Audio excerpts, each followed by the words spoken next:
Hey everybody, welcome to the Open Door Philosophy Podcast. I'm one of your hosts, Andrew the Crumpet Maker. The Crumpet Maker. Is that a British reference? Yes. Okay, then I needed it.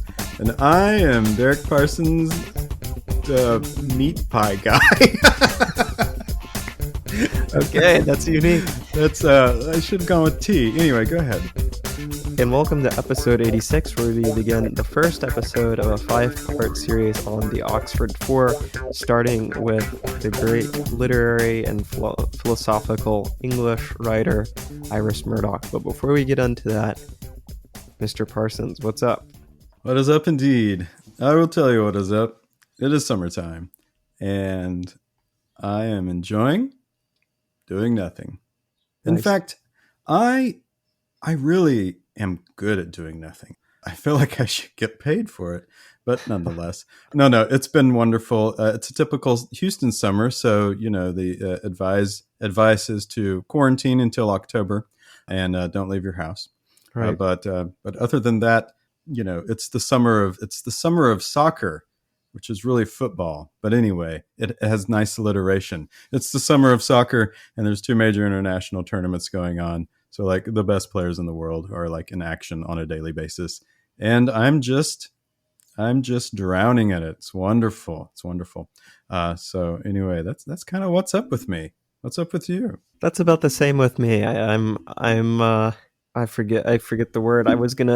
I am charging my batteries. That's what I'll say. And so it's very similar. I'm hunkered down and also watching some soccer, and that's about it. It's nothing exciting. I think it's this time of year where it's too hot to go outside in Texas. If after 7 a.m. and before, After 7 a.m. pretty much. Mm-hmm. So I would say that's about it. I'm trying to keep this old body of mine working, and so I used to run like quite a lot. Yeah. Like half marathons and stuff. But it's been about 5 years. But I need to keep my body going. I've been finding this out the last year or two.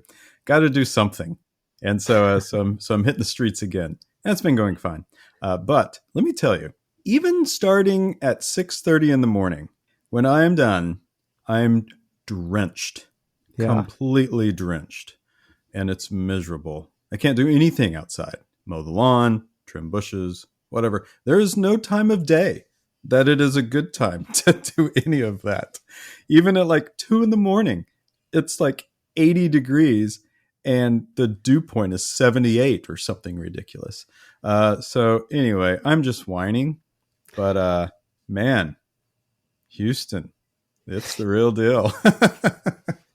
Hitting the streets. Yeah. Suffocating. Absolutely suffocating humidity. Yeah. I think that's a good encapsulation of things. I think the one thing that we can do in summertime that a lot of people like to do is try to read. So, and I know for a fact I could take a pretty good wager that you've been reading things. And so, what have you been reading? What have I been reading? Let me pull up my spreadsheet. Not a joke. When summer comes, I read like crazy. It's like the gates have been opened up and the reading floods in because now school is over and that's all I have to do. Every morning it's coffee and books and a cat on my lap. It's great. Yeah. So I've read 4 this month, which is wonderful. I usually slow down in July, but so it goes. Anyway, I've read some philosophical stuff. So I think I mentioned on a previous episode, I did finish the Daniel Dennett memoir, which was really wonderful. He's a humorous guy. He speaks or writes so clearly. It's very enjoyable. But he tells a good story too, So that was really great. And then I've decided to give my brain a little break, and I've been reading some fiction. So Nice. Yeah, so I read If It Bleeds by Stephen King, which is a short story collection, novella collection, really. I read Our Missing Hearts by Celeste Ng, which her big book was Little Fires Everywhere. That was her first book. This is her third one. It was very good. And then I'm currently reading another Stephen King book called Holly. So anyway, that came out last year. But so a little story about Holly. So I bought this book last year because I'll pretty much read anything Stephen King writes. So it came out and I just bought it, showed up. And I'm about 80 pages in and I'm like, this really seems like this is part of a larger world. And I did a little internet digging, and sure enough, this is the 6th book that the character Holly Gibney has appeared in. Wow. So I'm like, oh. So like basically every character in the book, has a background, and I don't know what that background Oh, is. nice. So over the last year, I've gone back and I've read the 5 books that have led up to Holly. So basically I bought Holly, did a big rewind, and read those 5 books over the last year to catch me up. And now I'm currently reading Holly again. It is a much richer experience knowing all the background of everything that's That going sounds like on. a great marketing strategy. Like you can't proceed to go after, if you come in late. Right. Well, I read lots of reviews, that they were like, oh, you can read it without knowing all the background if you want, and all sort of stuff. And I guess you can, but it's just when I started rereading Holly again, much richer experience. It's probably like picking up the, 6th Harry Potter book and starting from there. Yep. I don't know if that's a thing. That seems like a crime, but yeah. Anyway, they're kind of fun because they're detective books. Yeah. Instead of like horror. I've never read a but Stephen King novel before. That's okay. Yeah. He's a great writer. Yeah. Anyway, good heavens, what have you been reading? Well, speaking of heavens, I've been reading this. We talked about it a few weeks ago, and then that inspired me to reread and read the Divine Comedy, Dante. It's not. I mean, it's beautiful. I wouldn't say it's particularly fun, but it's beautiful. It is. And before that, I was reading the Aeneid, which there's some overlap there, so I figured I might as well. Well, sure. Yeah. Virgil. Yeah. So I read some parts of Inferno in college, and I never picked it back up. But yeah, it's not particularly fun, but it's a classic, and it's very beautiful. And another thing that I've been reading, which is kind of funny, is I had a friend he's a poet, actually. Super cool. He's much more life experience, I think, than which makes him sound like he's not old, but he's a poet. And he recommended me to read some T.S. Eliot, not poetry, but some of his reviews of works, because he's a fantastic writer. So he wrote some criticisms or whatever of Virgil and of Dante. He loves Dante, so I read a bunch of his short writings, and then I was like, okay, well, I like this guy. I read The Wasteland and the Alfred J. Prufrock or whatever it's called. Yeah. Before, but The I was Wasteland. like, yeah. So Great I picked up opening The line. Wasteland again and I read it, and then I was confused, but I think I got it more because I was watching some lectures online and stuff, and then I bought a critical edition, so I will read that after I finish this Dante business. Man, summer Virgil for you. Yeah, it's not that fun. It's like that's the common thread. It's like reading Dante is like going through hell, Well, both it is. Yeah, 2 ways. Yeah. So, oh man, I love the Inferno. It's a great book. All 3 of them, the entire trilogy is wonderful. The entire Divine Comedy, but yeah, I used to be quite the Dante buff. Really? Oh yeah. Wow. Yeah, I should loan you some of my. Never mind, you clearly have enough to read. No, what is it? Well, I got a couple commentaries, but one I really. Oh, which translation are you reading, by the way? I'm reading the Mandelbaum translation, and with I also have the original text too. So okay, yeah, okay. I prefer the John Ciardi translation, but that's neither here nor there. I don't understand why Virgil. I mean, he went through purgatory. I don't understand why he can't go to heaven. I mean, I really he's pagan. Don't. Yeah, but he goes through purgatory and he's a believer. You gotta keep things clean, Can't let those pagans in. Yeah, but it doesn't. Isn't It does. Cicero in heaven or Yeah.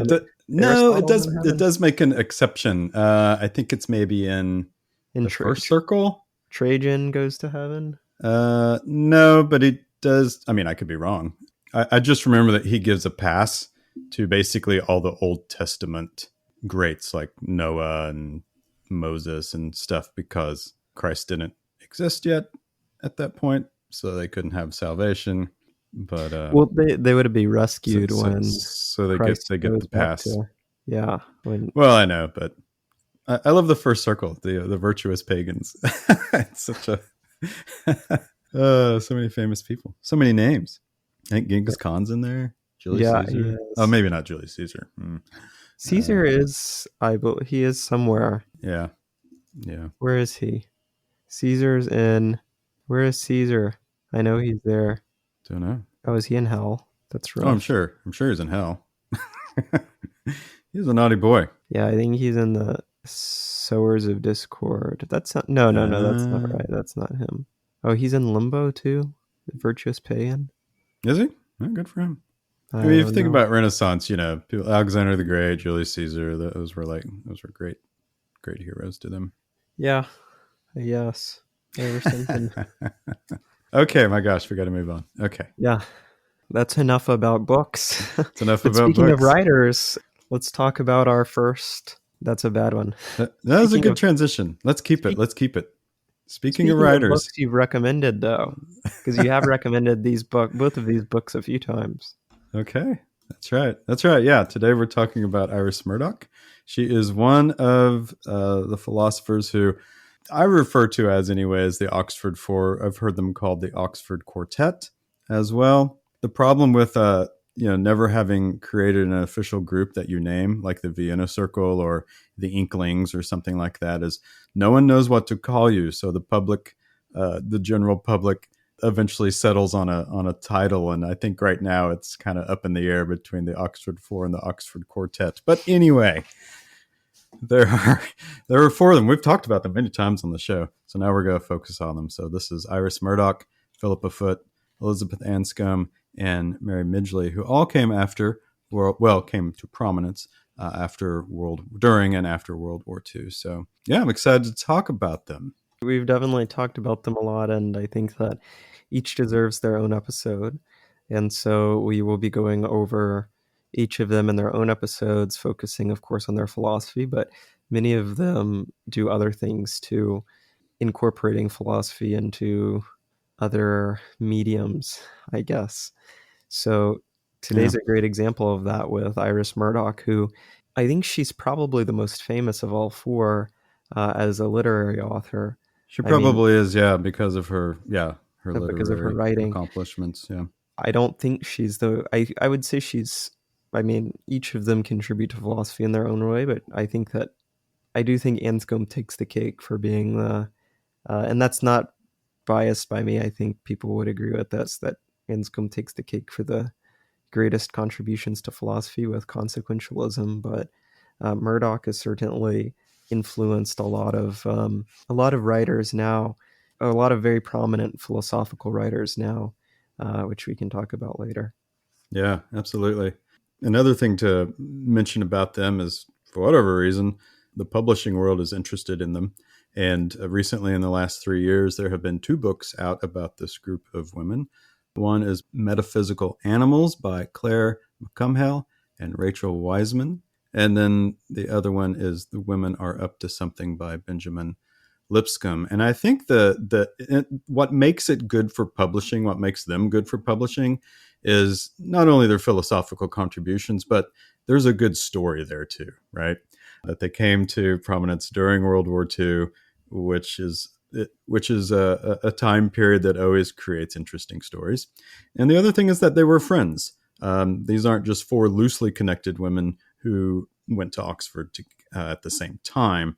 They were friends and remained friends throughout their lives. So that's a really interesting aspect of them as well. And that's why I think there's so much interest around them right now, is because there's a good story there too. I heard that we can cut this out or talk about it later, but I think at one point after school, Iris Murdoch and Philippa Foot lived together, They and did. I believe Philippa Foot was seeing someone, and then Iris Murdoch eventually he was eventually started to see Iris Murdoch on the side when they were living together, and I think that caused some discord. So Yeah, uh, yeah, yeah. Yeah, for sure. But they largely stayed friends, throughout their lives, which is yeah, pretty remarkable, honestly. yeah, I want to say, geez, I mean, I'm just talking off the top of my head here, but I want to say Philippa Foot was, I don't know, she was someone in someone's wedding, one of the weddings. Anyway, yeah. yeah, okay. Well, okay. So, what's so special about them? So, I don't want to paint this picture. It's very easy to get hyperbolic about their story. It's They are women philosophers, and that in itself is unique. They came to prominence during World War II, largely because the men were off to war and Oxford needed to fill classrooms. That's not to say that they weren't incredibly well accomplished women, and there were women in philosophy who had gone through Cambridge and Oxford before them. So I don't want to make this out to be some there were never women in philosophy before now, and the colleges were completely empty of men.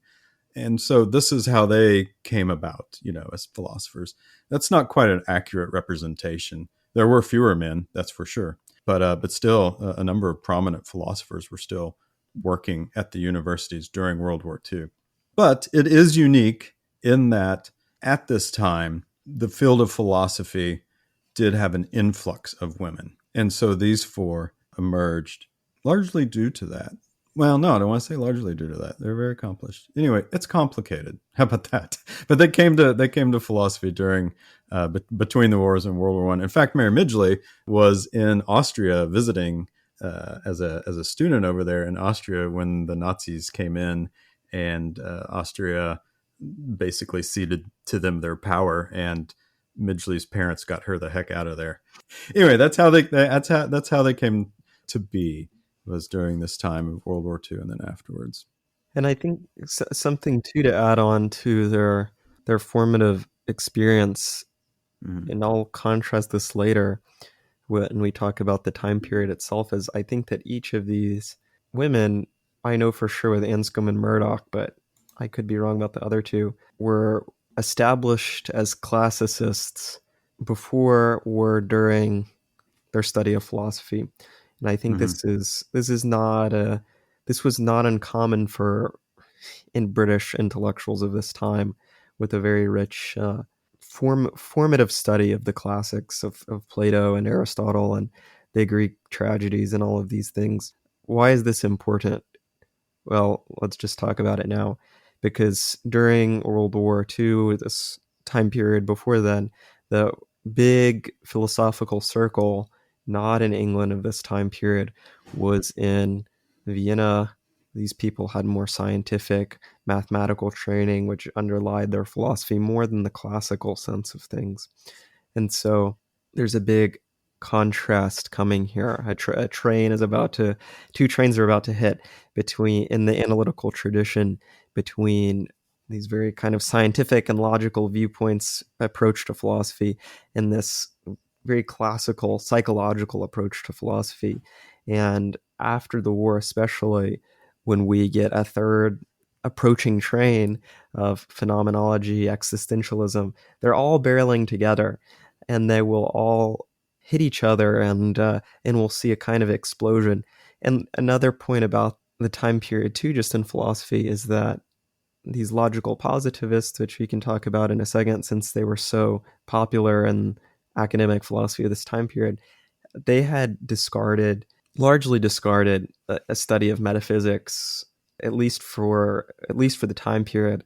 Mm-hmm. And each of these women too had a special interest in metaphysics, which contributed a lot to their work. And I'm guessing that influenced the title of this book, Metaphysical Animals. Yeah, and you're right to point out. So there's definitely some juxtaposition here. Not the women; these four women came to be well known not only because they were great thinkers, but that they were thinking something different, Yeah, and the timing of that was very good for them. So, right. So to kind of paint a picture of philosophy leading up to World War II, like Andrew said, it was highly analytical. It was very mathematical. It was scientific, like you said, and when it came to ethics, I don't know, do you want to talk about kind of the ethical standpoint that resulted from logical Well, positivism? let's talk about what is logical positivism first. So, logical positivism was a movement that came initially out of Vienna, the Vienna Circle. Canarp and some others were responsible for that. But this movement eventually makes its way over to England, where you have some philosophers such as Bertrand Russell, A.J. Ayer, and then by extension Ludwig Wittgenstein, hop on this logical positivism train, if you will, and they give it their sort of English analytical touch. But nonetheless, logical positivism was this movement that essentially asserted that a statement had no meaning unless that statement could be empirically verified. I believe A.J. Ayer called it the verification principle. In other words, something like, I believe God exists, or it is bad to lie, those were not statements that could be empirically verified. So, or you could say in like beauty and aesthetics, you could say like, this is a beautiful sculpture. That cannot be empirically verified. And this is why you kind of throw that scientific spin on it a bit, which of course the sciences are very empirical. That metaphysics were just simply thrown out the door and left behind, and the logical positives were like, our job is to clean up philosophy because it's way too messy with all this metaphysical business. So that has a big impact on ethical interpretations as well, because when you say something like ethics for them squarely fell in the metaphysical realm. So when you say something like stealing is wrong, well, that's a claim that can't be empirically verified. So there was all of that. So ethics gets lumped in with all of this. Logical positivism emerged from 400 years of Mm-hmm. post Enlightenment thinking, which had been squeezed out from the tube since then, which was all leading to this point when we deny things like the good or truth as these fundamental principles that exist in the world. When it's squeezed out, we get things like with Kant, where we're judging other people's actions based on principles and not by reality.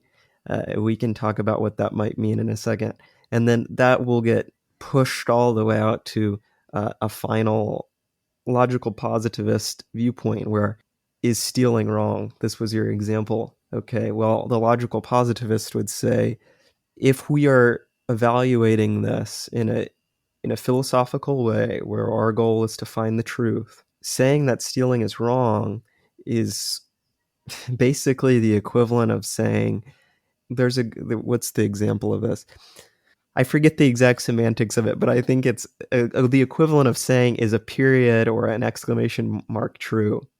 It's just kind of like we can't really talk about these kind of things. Like they're not a truth value. There's nothing true behind them, and so maybe we can take different avenues to figuring out. Okay, should we do certain things? Should we Mm-hmm. not do certain things? Whatever. Evaluating ethical viewpoints from a philosophical view are essentially meaningless and don't deserve our study as of this point. Now, there's a contrast here with Kant, and this is really important for Murdoch, which we'll go over in a second, which is like, okay, so someone like Kant, and I think some of these smarter logical positivists might agree with this later, who might say, okay, well, we can't, this is kind of a fruitless study if we take it to this extreme, but maybe we could say like things that are not observable by us, like for instance, we could say that stealing is wrong, like watching someone steal something is wrong, but we can't make ethical or moral judgments about someone's inward character. We couldn't say like, okay, this person on the outside, they're being really nice, but on the inside, they're being like disgusting and mean towards this person. We could make an evaluative claim about the outside, like they're acting well towards me. But we couldn't really say anything, okay, on the inside, we can't observe the thought processes that are going on. We can't make any judgment about that. So that psychological depth of that, we can't make an evaluative judgment of that. so there's ways we can take this, but I think that's a standard level. Yeah, and I think you're talking about the inheritance of the Enlightenment, if you will. Yes.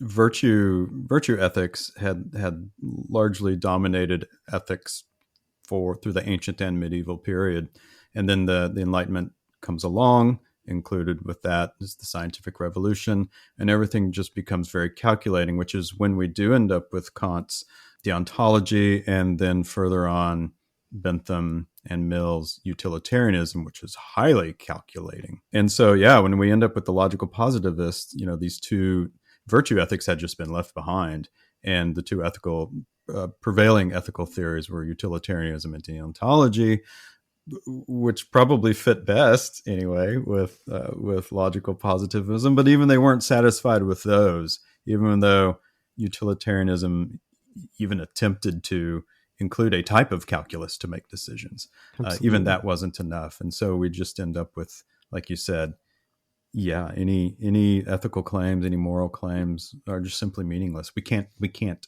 talk about them meaningfully. Absolutely. And I think that Mary Midgley, I believe you brought it up before, but she famously kind of squibbled with Richard Dawkins about Oh something, yeah, they had a big even debate. late into her life. Uh-huh. And another, I think, an alternative viewpoint from logical positivism, they, like you said, AJ Ayer calls it verificationism, and some epistemologists later. There's two people who I'm thinking of. Who I forgot the first. Oh, Thomas Kuhn. He writes this book, and I think it's like a long 1960s or something, but it's called Structures of the Scientific Revolution. And Hilary Putnam, they're both big time epistemologists. They're taking this that eventually they'll bring this term over to an idea that is called scientism, and I think this is somewhat prevalent in the world today, even if we're not using the same markers as logical positivism or whatever. But the idea that science is the only way to, know the world or believe in the world, and we can talk about that later. But I think that even if logical positivism has been defeated, Midgley and the rest are still wary of its descendants. To juxtapose and like move on to Yeah. what the Oxford Four really attempted to accomplish through their philosophy was is that in World War II, calculating human cost was, Yep. what is it, like, I can't even remember, 60 million people died Yep. in World War II. We're making decisions about bombing cities, Yep. both in the European and the Pacific theater. Human life, human tallies, it just became numbers. And many felt like all of this was kind of an extension of where philosophy had gone, the Yep. direction that philosophy had gone. And so, what these four women and many others wanted to do was bring humanity back to morality and ethics, to show that it's not calculating. Well, calculation is part of it. That's important to note. They did not like throw analytical tradition out the window, That's right. but what they wanted to do was supplement or add to it to make it a broader picture. So let me give a quote from Iris Murdoch, and then another quote from the Metaphysical Animals book that might help us understand this. So this is what Iris Murdoch says the picture of man is as they emerge from World War II. She says the hero of modern philosophy is the offspring of the age of science. He is free, independent, lonely, powerful, rational, responsible, brave. The hero of so many novels and books of moral philosophy. But he is alienated from his own nature, from the natural world that is his home, and from other humans. And so this is Iris Murdoch trying to bring humanity back to ethics, if that makes sense. Yes, and that quote echoes so much for me. Also, aspects of existentialism that was being done at the exact same time that these women were writing. It was being done over in France. No, I think it shares. I think it shares some veins with it. I think Iris Murdoch disagrees with a lot of existentialist thought, but she recognizes the truth in it. But you bring up a really great point. They're really looking to something deeper, and this brings back 2 points that we talked about earlier. The first is, of course, with the formation in the classics. The formation in the classics maybe it's not scientific and mathematical. That's fine. That's true, I think. However, what the Greeks did quite well is the focus on the nature of the human being itself, Mm-hmm. the soul, or whatever you want to call it, the mind. And so, yeah, okay, we're some creatures who maybe we depend upon or whatever. We can calculate what we want to eat and all our calories, or this is a horrible analogy, but whatever. But it's like they also focus that the soul needs something else or the mind needs Mm-hmm. something else beyond that. Second point, too, which a lot of them are concerned about, as you raise with World War II. Yeah. Think about logical positivism for a second and what they're responding to here. If we say that there's no truth values in ethics, like nothing like that is, remember the example that we raised earlier with stealing. Mm-hmm. Saying that stealing is wrong is the equivalent of saying that a punctuation mark is true. It's an irrelevant statement that philosophy can't consider. You're absolutely right. It's responding to that. Just think about it. Okay. Was it wrong for, and this is the classic example, was it wrong for the Jews to be genocided in concentration camps or the atomic bomb to be dropped on Japan? For the philosopher who's the logical positivist, we can't say yes or no to that, which is really an uncomfortable place to be when we're supposed to be thinking about these big questions. It's not a position that these women felt comfortable with. I know, especially with Anscombe and Murdoch, they felt extremely uncomfortable with this, like I think any rational person should be. But the problem is that there was not a structure for them to respond to that yet. And so that's kind of what they're creating. How can we respond? How can we say this is wrong if the world is like the existentialists and the positivists say it is? Yeah. Yeah. Let me read this quote by Lipscomb in Metaphysical Yeah, Animals. Like responding to what you said, this was an attempt, their work was an attempt to reconnect themselves, for us to embrace a type of lived experience. And so this is from the introduction. Seen through the eyes of these friends, a new picture emerges. Our world is transformed into a rich tapestry of interlocking patterns, studded with cultural objects of metaphysical power, teeming with plant, animal, and human life. And we, the human individuals who help create and sustain those patterns and objects, are seen as fresh as the kind of animal whose essence it is to question, create, and love. We are metaphysical animals.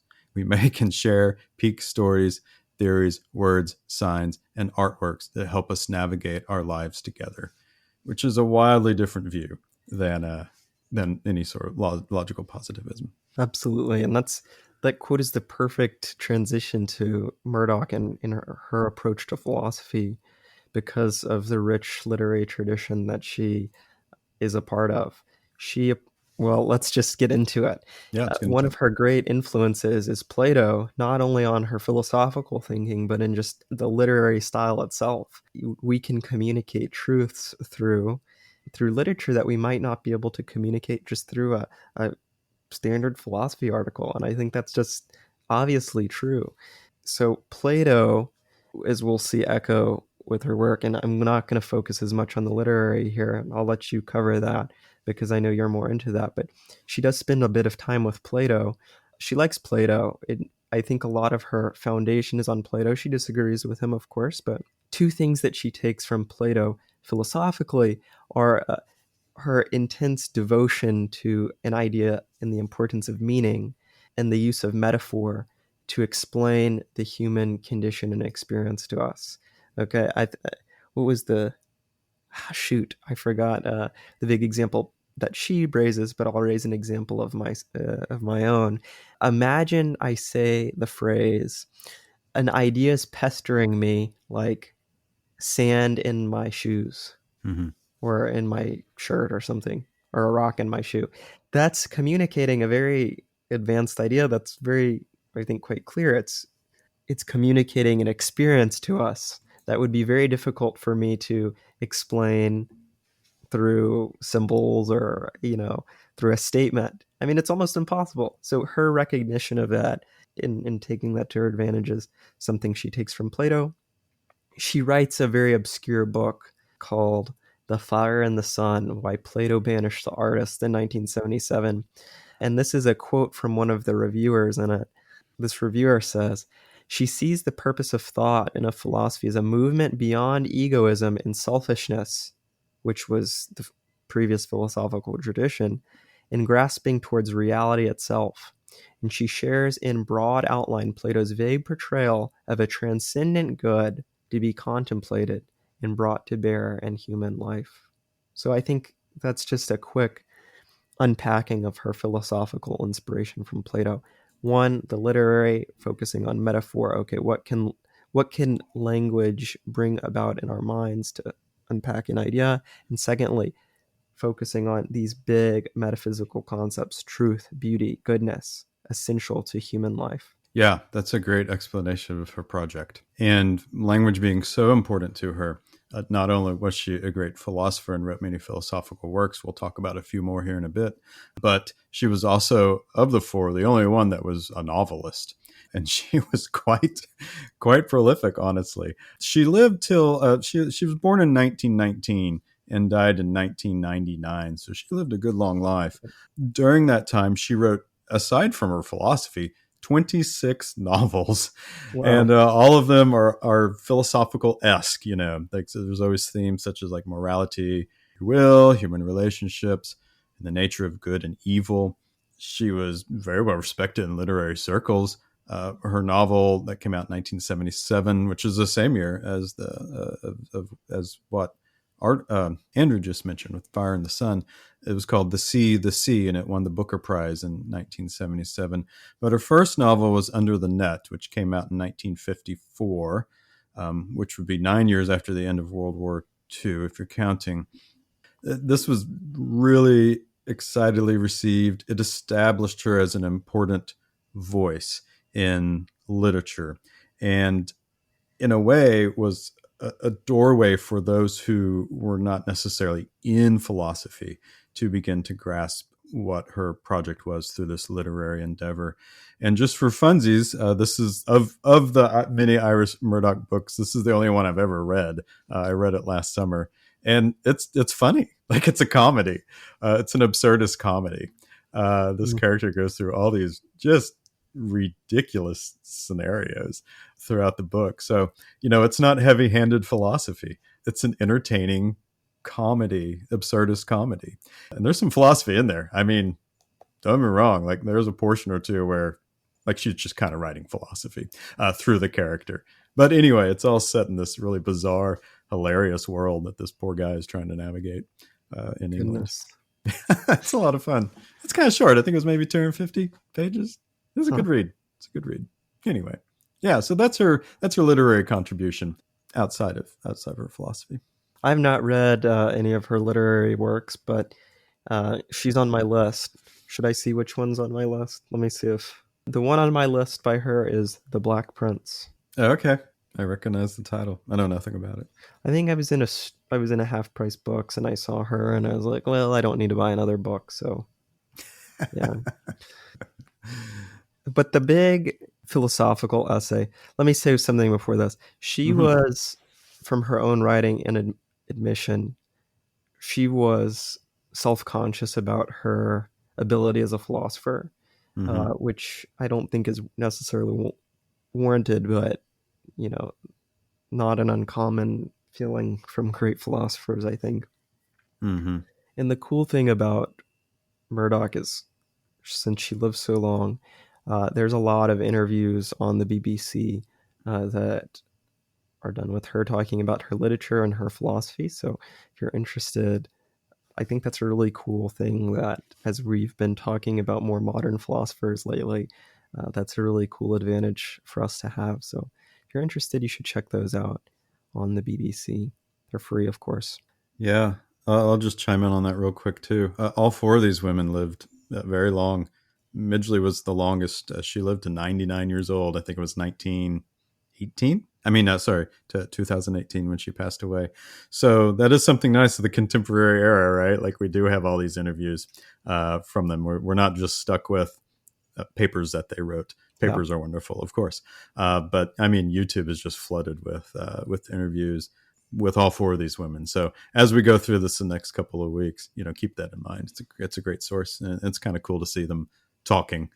Yeah, definitely. Definitely. Some cool Anscombe stories to tell when we get to her. But the big philosophical essay that Murdoch contributes is one called The Sovereignty of Good, which was published in 1970. It must have been a busy year for her. No kidding. But this was, before we get into the substance of it, I believe the paper has 3 parts. And she's advocating for this idea of goodness as a principle, responding to, as I mentioned earlier, 2 predominant views of ethics, I guess, that had emerged in the 20th century. That, the Kantian view, which is still pretty popular today, that had been expounded by logical positivists and these people of such, and of the rising existentialist school. So she's Mm-hmm. responding to these in this paper and bringing her own up. She takes a Platonic approach to the good. The good is a concept for Murdoch, and it's actually quite difficult to narrow exactly what the good means for her as a concept. Is it is an ideal? Is it a Platonic form? A little difficult to nail down for her. But a few things that I think are funny when she's talking about this. You mentioned that she's critiquing the existentialist view, Mm-hmm. and of course the analytic view of morality. She notes in this paper, in the first section, that Sartre's ideas are, quote, Luciferian, which I think is funny because it prioritizes freedom, and the free will, and like the desires of the will, Right. over things like the concept of truth, goodness, beauty, and love. I mean, Mm-hmm. yeah, that makes sense. And I am pretty sure I've seen these clips online, where this Jordan Peterson character goes, "Oh, it's a Luciferian thing." And I'm wondering if he stole this concept from her, because kind of in the same realm of things. And so I thought that was funny, which I totally agree with. Mm-hmm. Maybe that's not a good thing to say. The second thing that she's responding to, which I think is a little bit more needed and necessary because it was the big viewpoint of ethicists at the time and still is that when we're thinking about morality, when we're judging moral actions, like we were talking about earlier, they can only be judged as public facing. The stealer, we keep going back to him who's stealing. Mm-hmm. We can't judge the internal thoughts that are going through his or her head. For Mm-hmm. the liar at the doorpost, Kant's famous example, we can't evaluate. We're evaluating his external actions. Murdoch raises a really good point and says, "Okay, well, I think it's a bit of an iceberg because when we see a person's external actions, that's only a very small percentage of the moral spokeness of the person. The internal thoughts and characteristics that are influencing them, that have influenced them over time, the way that they deal with guilt and all of these sorts of things, they're extremely important. And so when we're not talking about these, we're missing a big part of morality." And she raises this example of, I hope I get this right too, of this mother in law who, when she first meets her new daughter in law, okay, so we'll say the mother and the daughter in law just to be safe here.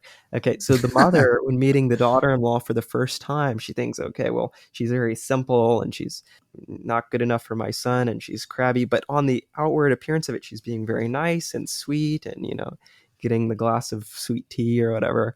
Oh, this is Britain, so black tea or something. I don't know. But but she's acting very kind on the outside, but on the inside, she's feeling all of these negative emotions and feelings towards her. But over time, as years go by, she starts to lighten up and she says, okay, well, yeah, maybe she is very simple, but that's kind of a virtue. Like she's not trying to be anything more than she is. And, her her anger, well, she's going through a lot. She has bad back problems, so I give her a break. And so what we're seeing here is, while the mother might on the outside be acting the same over a long period of time, there's a really big growth in psychological development of the mother here, and she really is changing. She's really getting better, and so for us to ignore that psychological and moral growth, we're really missing a big deal. We're really missing a big deal about the moral development of a person. Mm-hmm. And this is bingo to you playing at home, is a development in this concept of moral psychology, which we've been talking about for a while. So I think that we can say for sure we can recognize Murdoch's point here without necessarily accepting her further contributions in this paper. That, yeah, like this old concept of ethics where we're just looking at external actions, they miss a lot, even if we don't agree with later things that she says. Yeah, and what all this really indicates is a revival of an emphasis on virtue and character, right? The moral character of a person, something that can be developed, like you said, with the mother example. And that impact all four of these women with an emphasis on virtue really places virtue ethics back into the mix Yep. of moral theories. Moral theories, we had deontology and utilitarianism, and then existentialist moral theory is very complicated, but it's basically be authentic. And this is like, okay, guys, well, we took a 500-year break, but hey, look, virtue and character, it matters. It matters morally. It's not just calculation. And this is what these four bring about. And then by extension, Alistair McIntyre and others follow. And, you wonder, it makes me wonder, how much of that would have been possible without this particular shift that came about. And let me say something too about the Sartre idea, that Sartre's ideas are Luciferian in that it prioritizes freedom. So for those who don't know existentialism, freedom for an existentialist, or especially Sartre, freedom for an existentialist is the highest good, and that is what should be sought. Just as, say, like for utilitarian, the highest good is pleasure or avoidance of pain. So Murdoch comes in here and is like, okay, because remember, she's kind of battling two groups here, right? Like the existentialists emerging from France, and the logical positivist view from the analytical English tradition. She's kind of battling both of these and taking them on. But with Sartre, she's like, yeah, there are more important things than freedom. Absolutely. And it is the things that is within you, goodness and love and these types of aspects. Freedom is important, I suppose, to be able to embody those to the highest extent. But you can be good and you can show love even in the worst of conditions, when you perhaps have all your freedom taken away. Absolutely. So all of this to say, with this emerging moral view, again, and I said it earlier, this is not some type of outright rejection of the importance of moral rules or principles. These are important, but not at the detriment of character. Moral rules and principles are insufficient on their own. And so, actually, do you want to talk about this one, Andrew? It's really up your alley. About the love? Yeah. I'm trying to think about how to preface this, but it's kind of difficult because it's so radically different from a lot in philosophy. But what Murdoch believes, that concepts like love especially, is very important to Murdoch. But driving characteristics for us, they're not characteristics, they're more of ideals. And we could call them virtues too, but I'll use the phrase ideals. They are our driving force above things like freedom. Why? Well, first of all, because ideals, things like love, they're a constant active process in us. And it's difficult for me to explain because I think a lot of the language around love, especially, is just not clarified. But it's an ongoing active North Star almost for us that's habitual. And it's driving not only the growth of our character for ourselves, but also governs our interaction, our interpersonal interactions with other people. And when we do things like loving as an action, it's ongoing, but it also changes the way that we see the world and other people. If we're loving, someone truthfully and honestly, not in our interests for our own sake, but specifically for their sake, then we're going to want the good for them. We're going to want to help them. We're not going to be acting selfishly. And so, why is that different from acting? Why is something like love a greater good, as we could say, than acting in our own freedom or being free to do whatever we want? Well, freedom, the way that Sartre thinks about it, is it could really be anything. I mean, anything that we're drawn to and anything that we want. We could be driven by our passions, which I think most of us will. Well, we have no reason really to, I don't think, but people would disagree with me, to be looking out for others truly as they are. That could be an option for us, but we have no real instinctive or no real need to do that. Whereas if we're seeing love as our highest good, and that truly is, then that's more of a driving way for us to. It's so complicated here, but not only is a driving way to interact with others as like a good for the world or things, but it's actually driving us to be closer in with reality itself, because love would be this ideal, and love would be very closely, if not totally, connected to goodness and truth itself. And so when we're acting out of love, we're like infusing ourselves and becoming part of these concepts, I think. I really appreciate the emphasis on love. Yeah. And what she says about it, right? Existentialism can be seen as a very individual type of philosophy. Not that others don't matter, but you can certainly interpret that in many ways. On the road to authenticity, that others might not matter as much as, say, authenticity, if that's the highest good. Yeah. And certainly in World War II, we see that taking into account others and what their lives are like when it comes to making decisions, military decisions about what to do about a particular village or a town, love doesn't enter that equation whatsoever. And so this moral vision she has, and I really like the idea that love is not an emotion, but that it is a discipline, right? It's a discipline that you practice, and you practice it because you pay loving attention to others, right? Of seeing others truthfully, responding to their needs. You're always in context, and everyone you talk to is in context as well. And the more you develop this ideal of love, the more like morally good, or just throw out morally, just right, good, you achieve. And that is good for others. And so making moral decisions in terms of calculations and things such as that is just inadequate when it comes to a moral vision that includes love. And when we are exercising, or habituating sounds so bad, but that touches on the What it is. process, right? Like Yeah. it touches on it, but it's not, and I think that's actually a really good leadway. Why is something like, when we say we're loving someone and that is making us better or whatever, we're actively doing it. Why does that sound wrong when we say that's like we're habituating ourselves to loving or becoming better? Uh-huh. Because it's not really, like, it doesn't encapsulate what love is. It's something greater than habituation, love is something greater than these concepts that we're like greater than these concepts of virtue, almost. Like, they're bigger, they're just more, and it feels weird when we use this language that doesn't really encapsulate it all. And for Murdoch, this is kind of the point. When we are doing things like loving, we are interacting with goodness.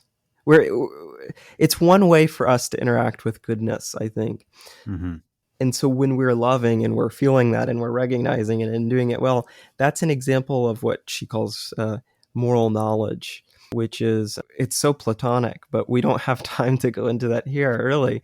But it's moral knowledge is having knowledge of the good as this ideal. And there's a number of ways that we are gaining moral knowledge. in later episodes, we'll probably talk about why this is important or good in itself. We can do this in a multitude of ways. One way is through literature, which she's hoping to do through the beauty aspect of it. People, we can do this through recognizing the beauty in them, of course, by loving others and loving things, but gaining moral knowledge through these principles is allowing us to, I'm making not combine ourselves. There's no really good word with it. What is it? To be more fully in contact with. Yeah, you wrote it down. That's funny. Being more in contact with. Absolutely.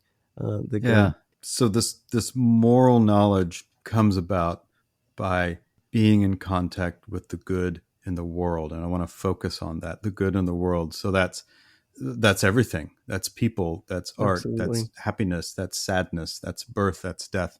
That's all of these. That's and it's the natural world as well. The world that is around us, the world that helps provide us life.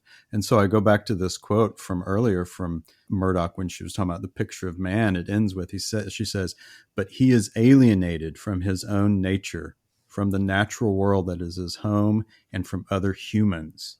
So for Murdoch, for a person to be completely contextualized, I suppose, in the world, that they exist in the world and are a part of the world. There is no view.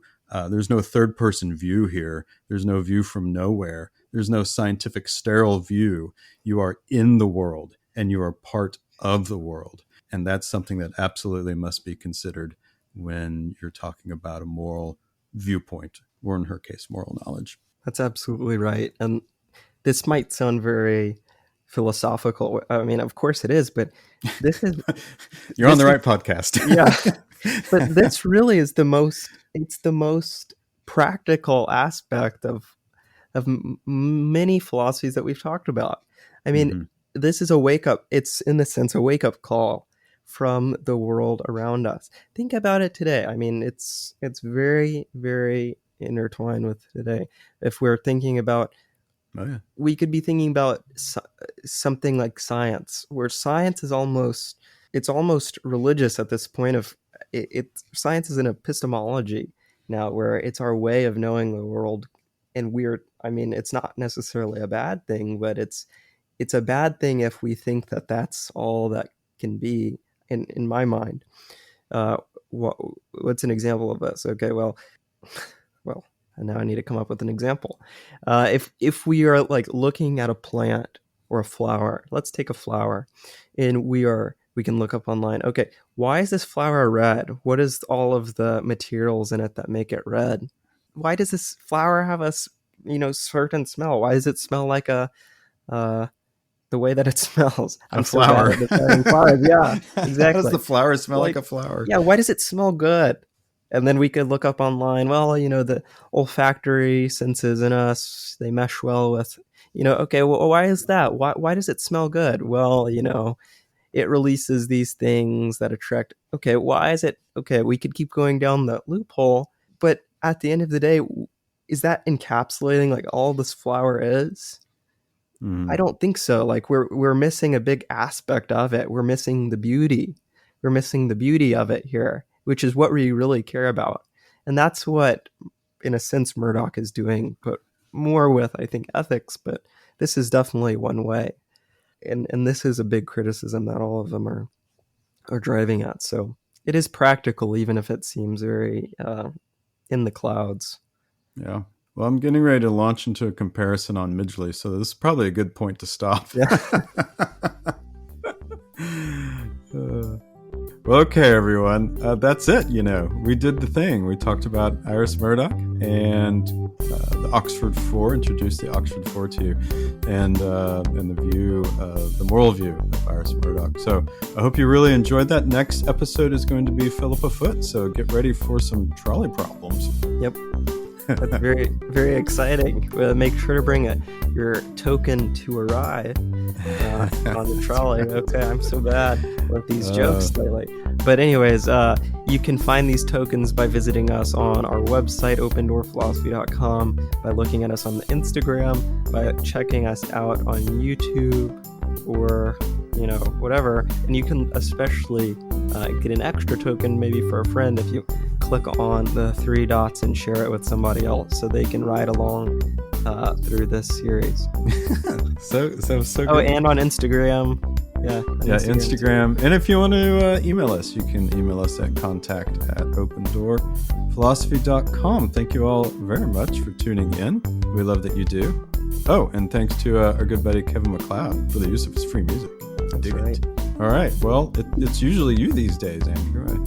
It's all you. I don't want to steal your thunder. No, go ahead. You okay? All right. Here's the tagline, folks. Remember, when your life is in need of some philosophy, the door is always open. Thanks, everyone. Ciao.